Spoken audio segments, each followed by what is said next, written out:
The Belonger, a novel, written by Kathleen Mehuron, and narrated by Kathleen Hewitt. Chapter 22. Coming down, Anthony missed the fifth step up from the bottom.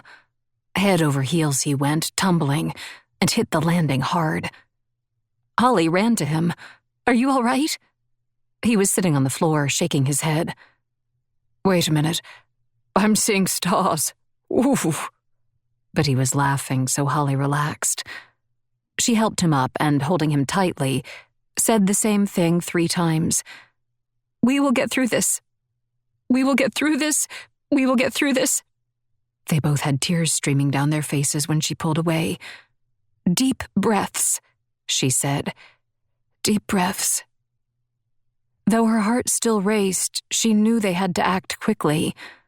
Reaching out in front of her, she found the door. It seemed to burst open for her. She was rewarded with a dim light coming from transom windows. It did seem quieter down here. Still loud, but not ear-splitting. She raked her fingers through her hair. "Let's see what we've got to work with." She looked around the small room, made of stone and plaster walls, an antique kitchen used for storage now. With a loud crack, one of the exterior door's shutters flew open. The sight of an exposed paned glass transom window above the door made Holly anxious. Fragile old glass completely exposed to the elements being Hurricane Nestor. Within seconds, branches from a tree crashed through the almost 200-year-old panes, sending glass flying. Holly and Anthony crouched and shielded their faces. "I have tempted the universe, and the universe wins every time." The rain was coming down sideways, which meant water was blowing in through the broken window with the velocity of a fire hose. She motioned to Anthony. They moved an old table toward an iron cook stove. They took the 2 heavy panels of cement board that had been leaned up against a wall behind the table and laid them across the top, bridging the space between the stove and the tabletop. "Holly," Anthony said urgently. "Quick." She dove underneath the flimsy protection. Nothing had been done to prepare for Nestor's force down here. Wherever there was a gap in the limestone foundation, thick streams of water shot in. As hot as it had been upstairs, Holly was now soaked through and freezing, lying on a dirt floor that was getting muddier and muddier by the second. Anthony produced a length of rope, seemingly out of nowhere. He looped it around his and Holly's waists, literally tying them together, and then secured the ends to the leg of the iron stove. Another earthquake-like rumble shook the house. Holly let out an uncontrolled scream, but then so did Anthony. Some small comfort that a strong man like him is as traumatized as I am. She was rigidly afraid something huge was going to break loose inside the building and land on top of them. The tumbling stones. Anthony had already proved to her he was the kind of man who was genetically hardwired to protect, so she was not at all surprised when he held her and tried to cover her body with his. They were as close as 2 people could possibly be. Even to her own ears, her terrified weeping was pitiful to hear. For Anthony's sake, she needed to do something to quiet down. She needed something to transport her mind to another time and place, as last night's activity had done for her. Above the shriek of the torrent, she began to sing as loudly as she could. "Will the circle be unbroken? By and by, Lord, by and by. There's a better home awaitin'. In the sky, Lord, in the sky." The chorus was all Holly could remember of the old Christian hymn, and she sang it through twice. Her eyes widened when Anthony responded in a powerful baritone the second time around. She quickly understood that he meant to fill in the verses, and she laughed out loud. For the few minutes they sang together, she was filled with joy, despite the danger and the hammering of her heart inside her chest. The wailing banshee wasn't in charge when Holly sang. With music, she and Anthony took back a small measure of control of their lives. Anthony sang all 5 verses twice. When he was done, without a beat to spare, he exclaimed, "No woman, Holly giggled and finished. No cry. In unison, they belted out the Bob Marley song. After that, she found that she knew the Beatles' Twist and Shout by heart. When she got to the wow line, she gave it all she had. As huddled and miserable as they were, they delivered each other to a better place with their singing, and it was refreshing, even restful. Anthony yelled into Holly's ear, I adore you, girl. Don't you ever forget it. Somehow, with the bedlam whipping around them, his statement seemed natural to her. Her tense muscles got looser. She placed her head on his shoulder, and the pandemonium faded long enough for her to close her eyes. She must have fallen asleep, because she awakened with a jerk and cried out loud, Byron! Byron! Where is my son? Byron! Anthony wrapped himself tight around her and held her tenderly, whispering soothing sounds in her ear, even though she fought against him. In her mind, she was desperately trying to find her boy. She couldn't hear anything above the crashes echoing off the old stone walls, and she felt convinced that Byron was outside in the storm. She kept trying to stand up to reach him, not understanding what was holding her down. I don't care at all about getting hurt. I'd take on much more to know for certain that he is safe. Cracking noises sounded, making her feel as if the other 3 walls, or perhaps even the roof, of Roseate House could collapse at any moment. Take me, Lord, not my child. The pops and cracks of the old building straining against 160-mile-per-hour winds were torturous. When Anthony started screaming, she came out of her hallucination about Byron. It was time for her to be the lucid one. If they somehow survived this, she would erase the unhinged monologue currently bursting forth from her companion from her memory. If they survived, she decided, they should go to their graves with what was said. It was pitch black. If she moved a limb, the mud sucked at it, making her feel as if they were being pulled down to hell. Anthony, meanwhile, had lost his mind. As he ranted, she felt utterly alone and abandoned, a feeling she had known as a girl.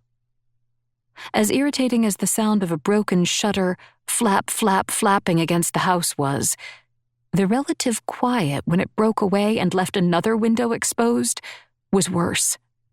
In this agonizing fashion, time crept along. Anthony exhausted himself and stopped his crazed shouting.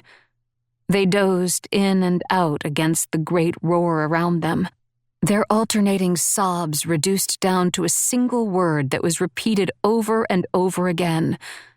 No. Chapter 23. Holly lurched awake when Anthony shot up to a standing position next to their makeshift shelter. Holly looked down. The rope he had tied them together with lay in a pile around her. Damn, I have to pee, he said, before taking off in a run. Holly barreled quickly behind him as he headed toward the murky daylight coming through the broken transom window. Wind was still gusting, and it was cloudy, but the weather had nowhere near the severity of the previous day or night. As Anthony threw open the doors, he shouted, I'll take the corner to the left. Holly hollered to him, though he was already gone. I've been holding it so long I don't know if I'll be able to go. As she squatted, she saw Byron come stumbling out the front door to relieve himself as well. It was only when nature's call was answered that they had time to take in their decrepit state. Anthony and Holly were coated in wet mud. Their hair was matted, and their clothes had hardened onto their bodies. Holly thought Anthony looked like a brown papier-mâché doll, then realized, with a grimace, that she likely looked the same. The battered landscape caused another wrenching jolt to Holly's gut. Of the trees left standing, not a single leaf remained. 2 dead flamingos floated in one of the deep ponds that had formed during the storm. The hurricane had snapped a utility pole in half and shot the top part, like some grotesque arrow, into the neighbor's roof. Bizarrely, no other damage to the shuttered dwelling was evident. but Holly could see that many of the other poles on the main road had come down in the wind. The three of them went for a short walk down the road to check out the businesses nearby. At least half the buildings had sustained serious damage to their roofs. Montez, Coralise, and Sanford stood on the front porch together. Where was Samira? The rain hurt her face as she ran back toward them. "God is good," Coralise said. "He is good to us today." Holly squeezed her hand and nodded. "Samira?" she asked, looking at Montez. He spat on the ground. "Oh, don't worry about her. If there's one thing she knows how to do, it's take care of herself." Holly returned to the group after doing a full circle around the house to check out the damage. "Thank God it's a low season and we didn't have any guests," she told them. "It looks bad out here, but I can't tell exactly how bad. I want to check upstairs of the house, see what's still standing after the pieces that cracked off. Byron? Anthony?"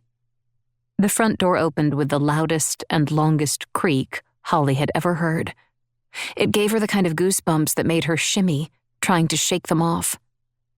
She was sure their earlier preparations to keep the water out and fabric goods dry had helped to some extent, but it was immediately obvious that there were places in the building that had leaked.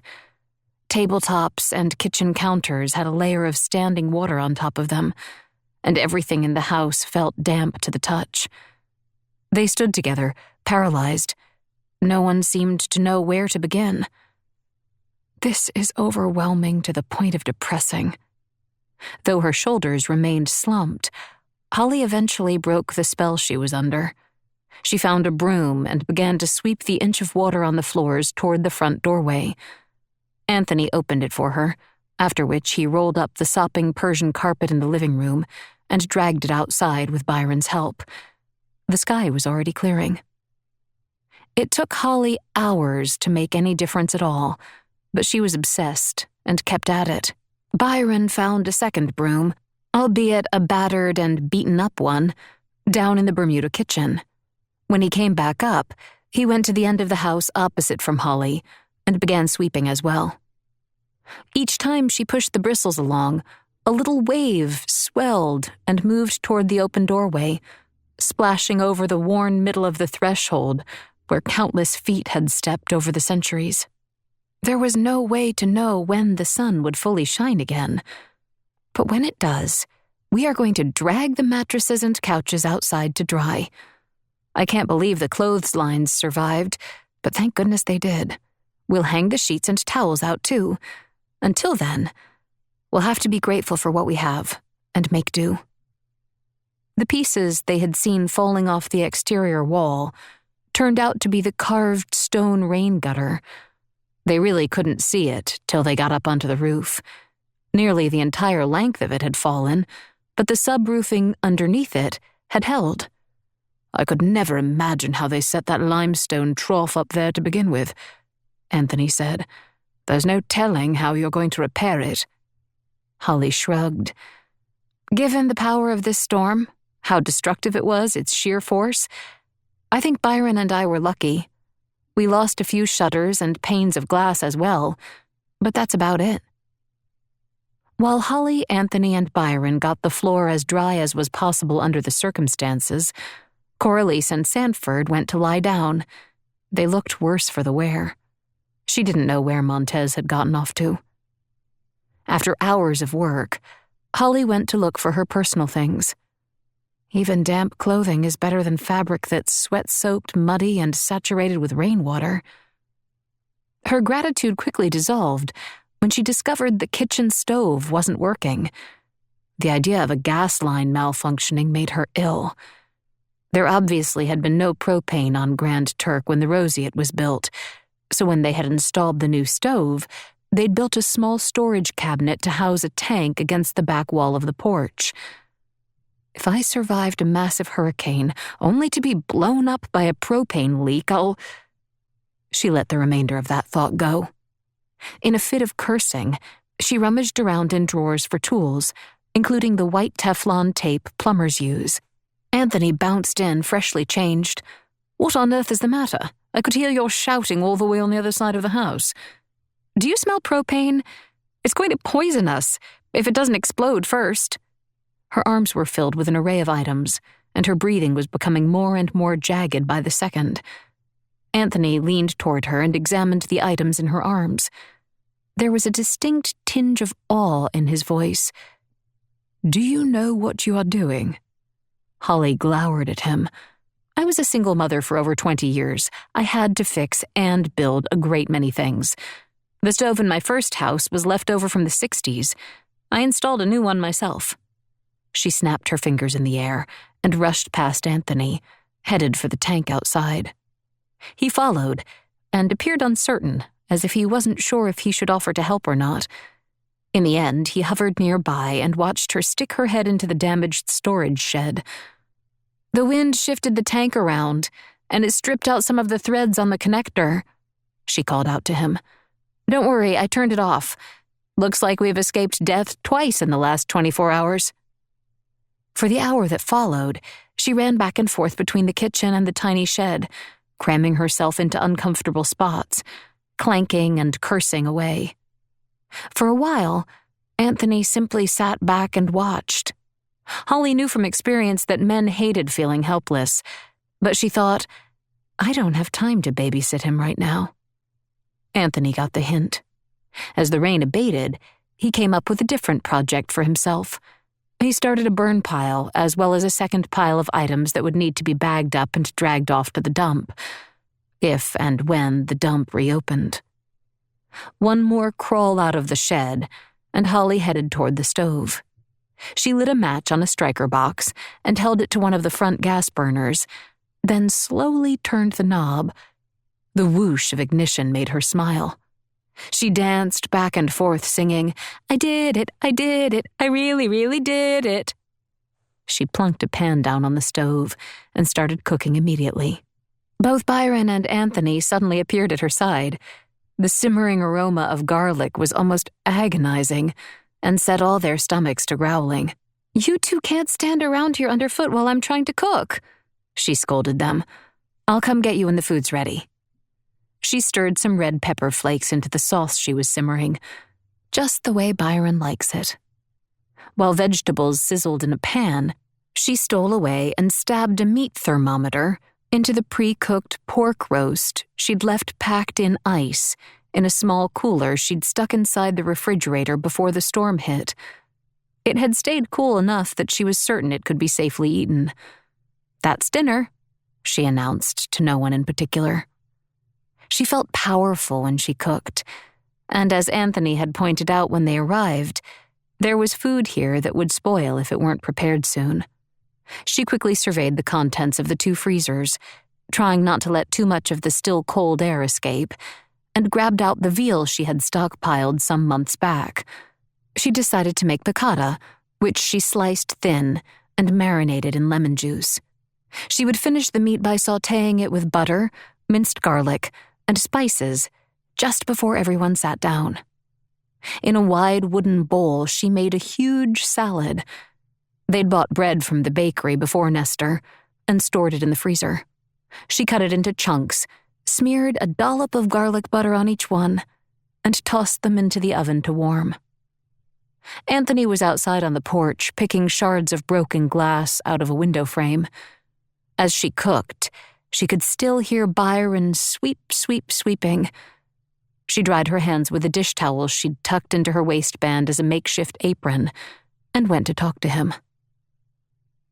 Byron seemed as if he was lost in the motion of the broom.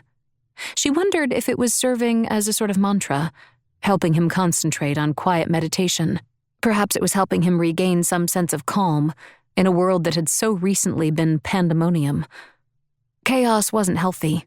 That much she knew for sure. She decided to leave him in peace for now, and turned her attention to the table, used her towel to dry off the table, and then put out a paper plate for each person and 7 paper cups she had filled with bottled water. She furrowed her brows, thinking of everything they'd been put through. To hell with it, she said out loud, and put a large bottle of rum in the middle of the table. She cupped her hand to the side of her mouth. Come and get it, she called out, before scurrying back to the kitchen to finish off the veal. Chapter 24. Holly's muscles ached as she slid into her bed early that night. She was tormented by dampness, too. Her sweaty hair stuck to her head. Even though she'd hung her sheets out that day, they were still dank. With every little move, she got a whiff of mildew coming off the fabric of her nightgown. She hadn't bothered bringing her pillows inside. They would take days and days to dry. But this bed was the only place she had to sleep. And I am lucky to have it. I bet there's plenty who are sleeping on the floor. Maybe without a roof over their heads. There was no food to be wasted, so it worried her that all the boxed goods in the pantry were sagging with moisture. There were only a few stores here. Replacement articles would have to be shipped in from Miami. That would take many months, even years. For someone like her who liked the old saying, a place for everything and everything in its place, the visual chaos brought her to tears. Cleaning up the garbage and tattered plastic shreds caught in every branch and crevice outside felt impossible. It would take forever to pick up the debris and rake the shattered glass out of the sand. Though she was heavy with fatigue, she still couldn't begin to think about sleep. She was agitated, discouraged beyond anything she'd known before. It was a sinking feeling that sucked the energy out of her. How could she find the will to go on? As much as she wanted to, how would it be possible? When she had come to bed, she'd found her son had surprised her once again by slipping 2 novels onto her bedside table. She knew them well. They were her favorites. Now, hoping to quell her restlessness, she opened To Kill a Mockingbird and leaned over toward the flickering lamplight as far as she could without falling out of bed. God, please, please keep all of our friends safe tonight. If you just let everyone live, it can be a new day, a new start. If we can get through this, our priorities will change for the better. After Nestor, how could they not? She practically knew the words of the book by heart, so really her reading was another form of prayer. The message of this book is that human beings can choose to stand up in the face of catastrophe. But the author makes it clear that both courage and bravery are needed to get through the most difficult times. It made her sad. She didn't think she had fight left in her. Her head collapsed into the pages of the book, and she started to cry.